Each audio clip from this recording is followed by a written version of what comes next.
नमस्कार, आप देख रहे हैं आरएडी न्यूज़ और मैं हूँ बीना सिंह आपके साथ। आरएडी के स्पेशल शो फिट का फंडा लेकर हाजिर हूँ मैं और मेरे साथ डॉक्टर अजय संबा जी हैं जो कि एनेस्थियोलॉजिस्ट हैं।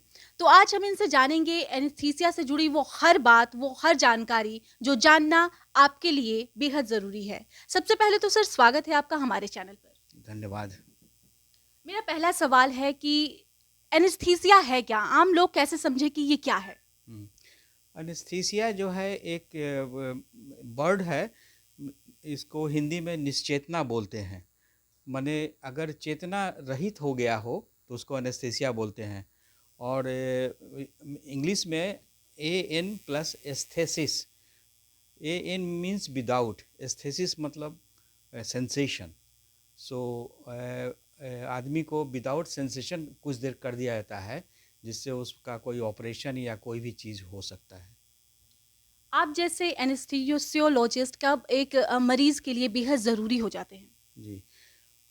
एनेस्थेसियोलॉजिस्ट का ज़रूरी बहुत ही कंडीशन में है। सबसे पहले अगर कोई सर्जिकल कंडीशन है, जैसे अपेंडिक्स में इन्फ्लेमेशन, अपेंडिसाइटिस हो गया, गॉल ब्लैडर में इन्फेक्शन है तो कोलेसिस्टाइटिस है, तो ये बिना ऑपरेशन के नहीं निकल सकता है, ठीक हो सकता है। और इसके लिए हमको जो है एनेस्थीसिया देना ज़रूरी है। और एनेस्थीसिया जो है देने के बाद में पेशेंट को कुछ पता नहीं चलता है और सर्जन जो है ऑपरेशन करके उस डिजीज्ड ऑर्गन को निकाल देते हैं। डॉक्टर साहब ये बताएं कि एक एनेस्थीसियोलॉजिस्ट को करना क्या होता है? एनेस्थेसियोलॉजिस्ट को उसको पहले पेशेंट को चेकअप करना पड़ता है। पेशेंट को पहले से कोई कोमॉर्बिडिटी है कि नहीं। बहुत सा कंडीशन है जिसमें पेशेंट को हाइपरटेंशन, डायबिटीज़ रहता है। और आजकल एक थायराइड का भी बीमारी आ गया है, जिसके चलते जो है एनेस्थीसिया में बहुत प्रॉब्लम होता है। तो ये सब जांच करने के बाद में उसको ऑप्टिमाइज़ किया जाता है, पेशेंट को उस नॉर्मल कंडीशन में लाया जाता है। और उसके लिए हम लोग प्री एनेस्थेटिक चेकअप करते हैं ऑपरेशन के पहले। ये प्री एनेस्थेटिक चेकअप क्या होता है? प्री एनेस्थेटिक चेकअप एक क्लिनिक है जिसमें पेशेंट को सारे सिस्टम जांच होता है।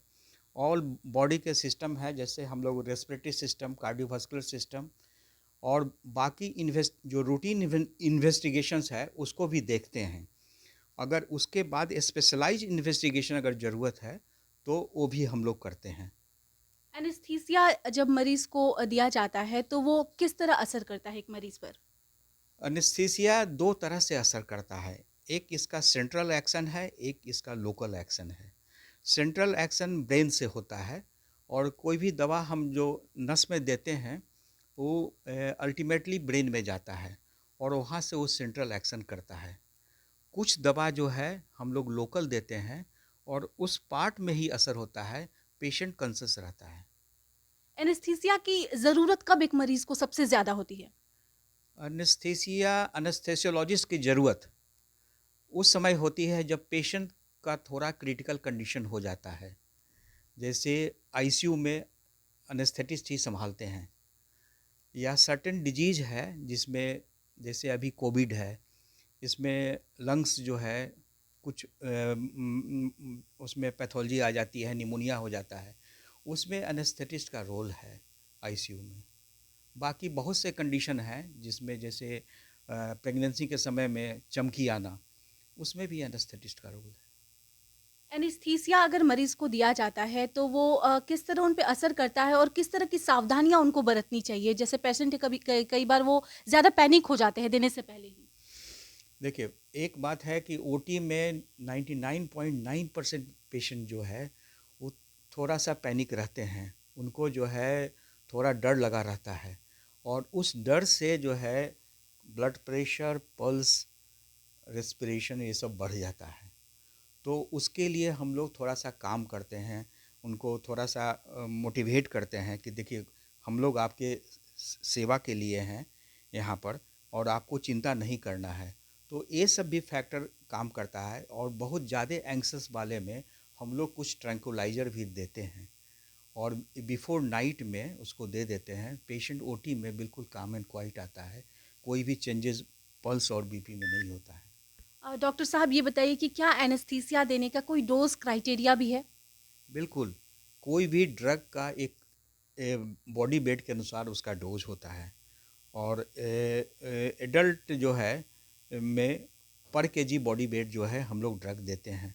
अगर उससे ज़्यादा पड़ जाएगा तो सेडेशन ज़्यादा हो जाता है और पेशेंट को रिकवरी में टाइम लगता है। अगर ये हम ये कहें कि एनेस्थीसिया देने के बाद ज़्यादातर लोगों में साइड इफ़ेक्ट्स भी देखे जाते हैं। बहुत सारे मरीज़ ऐसे हैं जो जिनका ये कहना होता है कि इसके साइड इफ़ेक्ट भी उन्हें देखने को मिले हैं। बिल्कुल, तो बिल्कुल। किस तरह के साइड इफ़ेक्ट उन्हें झेलने पड़ते हैं? बहुत कॉमन साइड इफ़ेक्ट्स है नौसिया एंड वोमिटिंग। एक दूसरा जो है पेन, तीसरा जो है हम लोग जो लोकल एनेस्थीसिया या रीजनल एनेस्थीसिया देते हैं उसमें पेशेंट का जो है लोअर लिम्ब पैरालाइज रहता है फॉर सर्टेन आवर्स। तो उस पेशेंट बोलता है कि जो है हम तो कॉन्शस हैं लेकिन मेरा पैर नहीं उठ रहा है। तो ये सब साइड इफ़ेक्ट है जो पेशेंट को हम लोग बता देते हैं पहले से। अगर कुछ नौसिया वोमिटिंग लगेगा तो उसके लिए फिर हम लोग दवा देते हैं। और बहुत बार रिटेंशन ऑफ यूरिन हो जाता है, पेशेंट यूरिन नहीं पास कर सकता है तो उसमें हम लोग कैथेटर डलवाते हैं। ये बताइए कि एनेस्थीसिया देने के बाद मरीज़ को कितना वक़्त लगता है होश में आने के बाद होश में आने के लिए? देखिए एनेस्थीसिया बेसिकली दो तरह का है, एक जनरल और लोकल। जनरल एनेस्थीसिया में तुरंत ऑपरेशन के बाद जो है पेशेंट को होश आ जाता है, लेकिन लोकल एनेस्थीसिया में जो जैसा हम बताएं कि स्पाइनल एनेस्थीसिया जो पीछे रीढ़ की हड्डी में सुई देकर होता है या एपिड्यूरल एनेस्थीसिया, इसमें करीब करीब 3 घंटा लग जाता है पेशेंट को नॉर्मल होने में। लेकिन जो जनरल एनेस्थीसिया है हम लोग पेशेंट को एनेस्थीसिया दिए जिए उसके बाद हम लोग रिवर्स कर देते हैं तो पेशेंट एकदम नॉर्मल हो जाता है। और उसमें फिर जब नॉर्मल होता है तो ऑपरेशन का थोड़ा सा पेन रहता है, उसके लिए हम लोग उसको एनाल्जेसिक्स या जो भी दवा है वो देते हैं, लेकिन पेशेंट बातचीत करता है। ये बताइए कि क्या डोज़ जो अभी हमने डोज़ की बात की कि अलग-अलग डोज़ दिया जाता है वेट के हिसाब से। तो क्या ये टाइमिंग डोज़ पर निर्भर करता है? हाँ, अगर टाइमिंग सर्टेन पीरियड्स 1 घंटा है तो फर्स्ट डोज से काम चल जाएगा। अगर उससे ज़्यादा है तो फिर हम लोग उसको डोज बढ़ा देते हैं। एनेस्थीसिया मौत की वजह कब बन जाती है? एनेस्थीसिया में मौत की वजह तब होती है जब पेशेंट रिवर्स नहीं होता है। सर्टेन कंडीशन है जैसे माइस्थेनिया ग्रेविस जो अमिताभ बच्चन को है, उस कंडीशन में अगर हम लोग सर्टेन ड्रग्स दे देंगे तो पेशेंट रिवर्स नहीं होगा और उसको वेंटिलेटर पर बहुत दिन रखना पड़ेगा। एक मरीज़ को एनेस्थीसिया देने से पहले किस तरह की तैयारी एक डॉक्टर करता है? एनेस्थीसिया देखने के पहले एक शॉट में हम पेशेंट का हिस्ट्री लेकर उसका सारा सिस्टम को जांच कर लेते हैं। उसके बाद हम उसको ऑक्सीजन देते हैं, उसको आईवी कैथेटर लगाते हैं। अगर सब कुछ ठीक है तो फिर हम लोग सब डिफरेंट तरह का ड्रग्स जो है लोड कर लेते हैं और सारी तैयारी कर लेते हैं कि इसको जो है फिर हम इसको इंटूबेट करके फिर मशीन से कैसे जोड़ेंगे और मॉनिटर में सारा चीज़ हम लोग देखते रहते हैं। एनेस्थीसिया कितने टाइप के होते हैं? एनेस्थीसिया बेसिकली तो मैंने बताया कि दो तरह के हैं, एक जनरल एनेस्थीसिया और एक लोकल और रीजनल एनेस्थीसिया। जनरल एनेस्थीसिया जो है वो ब्रेन में ड्रग काम करता है, लोकल और रीजनल जो है उस पार्ट ऑफ बॉडी में काम करता है, ब्रेन में इसका कोई मतलब नहीं है। और आजकल जो है लोकल और रीजनल जो है ये बहुत कॉमन है, इसलिए कि इसमें बहुत कम दवा पड़ता है और पेशेंट जो कोमॉर्बिड कंडीशन भी है वो बहुत अच्छा से रिकवर करता है। क्योंकि आपके पास काफ़ी लंबा अनुभव है एनेस्थीसिया को लेकर इसके ट्रीटमेंट को लेकर, तो ये बताएँ कि क्या कुछ बदलाव आया है पहले और वर्तमान समय में? एनेस्थीसिया में बहुत ज़्यादा चेंजेज आए हैं। जैसे पहले हम लोग ईथर इस्तेमाल करते थे। ईथर जो है एक बहुत ही खराब गंध का एक लिक्विड था और एक बार पेशेंट को पड़ जाने के बाद में दोबारा वो लेने की हिम्मत नहीं करता था। दूसरा बात है उसका बहुत साइड इफ़ेक्ट था नौसिया वोमिटिंग, गैस्ट्राइटिस, ये सब था। जो अभी बिल्कुल वो तो बंद ही हो गया है, और इवन रिमोट प्लेसेज में भी उसको हम लोग ईथर इस्तेमाल नहीं करते हैं। अभी जो है बहुत लेटेस्ट ड्रग्स अब आ गया है जिसका कोई भी साइड इफ़ेक्ट नहीं है। जैसे हम लोग अभी पेशेंट को दे दिए तो नॉर्मल स्लीप आ गया, नॉर्मल स्लीप आ गया, उसके बाद हम लोग जीए दे दिए। पहले था कि 4 आदमी उसको पकड़ता था, पेशेंट बिल्कुल छटपटा रहा है और उसको लगता था कोई मुझे प्राण ले रहा है। तो बिल्कुल ये जो है मॉडलिटी बिल्कुल चेंज हो गया है, और अभी एनेस्थीसिया जो है बहुत हाई क्लास लेवल में पहुंच गया है। और इसके अलावा हम लोग पहले हाथ से देते थे, अब सारा चीज़ मशीन से देते हैं, और उसमें एक वेंटिलेटर है जो हम उसको बॉडी को रेस्पिरेशन पैरालाइज कर देते हैं, और मशीन उसको 10 से 12 रेस्पिरेशन पर मिनट। सारा ड्रग्स जो है वो कंप्यूटराइज सिरिंज से जाता है, उसमें हम लोग सिर्फ मॉनिटर में सब देखते हैं। तो बहुत चेंजेज आ गया है, इसलिए अभी heart transplant, liver transplant, renal transplant, ये सब बहुत आसान हो गया है जो पहले पॉसिबल नहीं था। इस बात में कितनी सच्चाई है कि एनेस्थीसिया देने के बाद महिलाएँ महिलाएँ जो हैं उनका माहवारी जो है वो गैपिंग हो जाता है? देखिए, कुछ ड्रग्स के चलते होता होगा, लेकिन नॉर्मली ये नहीं होता है।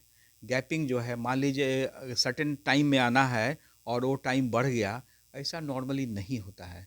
लेकिन कुछ ड्रग जो है जो नहीं देना चाहिए, अगर एनेस्थेटिस्ट नहीं जानते हैं और दे दिए तो हो सकता है। एक मरीज़ को क्या-क्या ध्यान देना चाहिए जब उन्हें एनेस्थीसिया दिया जाता है तो? सबसे पहले मरीज को पानी और खाना नहीं खाना चाहिए। 6 घंटा जो है उनको फास्टिंग में, इसलिए मैं बहुत से लोग को बोलता हूँ कि एक इट इज़ ए फेस्टिवल, जैसे आप फेस्टिवल में सहते हैं उसी तरह इसमें सहिए। अगर आप नहीं सहिएगा तो आपका स्टोमक और गैस्ट्रोइंटेस्टाइनल सिस्टम से फ्लूइड और आपका फूड जो है लंग्स में चलाएगा, और इसको एस्पिरेशन कहते हैं, और ये बहुत ही डिफ़िकल्ट सिचुएशन है बचाना। अगर जो मरीज़ इस तरह की बातें नहीं मानते हैं तो ये कितना पैनिक हो सकता है उनके लिए? उनके लिए तो पैनिक में कहा जाए ना कि मौत भी हो सकती है। तो इसलिए हम लोग तो बहुत से पेशेंट जो इमरजेंसी है, जो पूरा खाना खाए हुए हैं, उसकी हम लोग तैयारी कर लेते हैं। लेकिन जो रूटीन में है, उसकी तैयारी भी हम लोग रखते हैं। और मान लीजिए खाना बहुत निकलता है, तो हम लोग उसका जो है सक्शन वगैरह सब रखते हैं कि जिससे वो लंग्स में नहीं जाए। एक डॉक्टर के तौर पर आप जो समाज के लोग हैं या फिर वो लोग जो बीमारियों से पहले ही घबरा कर किसी अदर कंडीशन में चले जाते हैं, उनके लिए आप क्या मैसेज देना चाहेंगे? देखिए, घबराने की कोई बात नहीं है, और अभी मैं अच्छा से अच्छा ट्रीटमेंट अवेलेबल है। और हम लोग का जो रोल है, वो ऑपरेशन थिएटर के अलावा भी बहुत रोल है।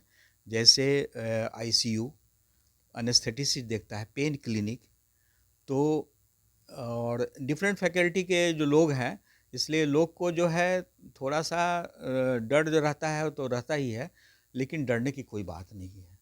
आपका बहुत-बहुत धन्यवाद हमसे जुड़ने के लिए और इतनी अच्छी जानकारी हमारे दर्शकों को और हमें देने के लिए। मैम, आपको भी जो है आपने जो क्वेश्चन पूछा है, मैंने अपने जानते हुए सही जवाब दिया है। धन्यवाद। तो ये थे डॉक्टर अजय सिम्बा, जिन्होंने हमें एनेस्थीसिया से जुड़ी वो हर बात बताई जो आपके लिए जानना बेहद ज़रूरी है। आपको हमारा ये कंटेंट, हमारा ये सेगमेंट फिट का फंडा कैसा लगा, हमें कमेंट कर ज़रूर बताएं। साथ ही हमारे चैनल को शेयर करना, लाइक करना और सब्सक्राइब करना ना भूलें। धन्यवाद।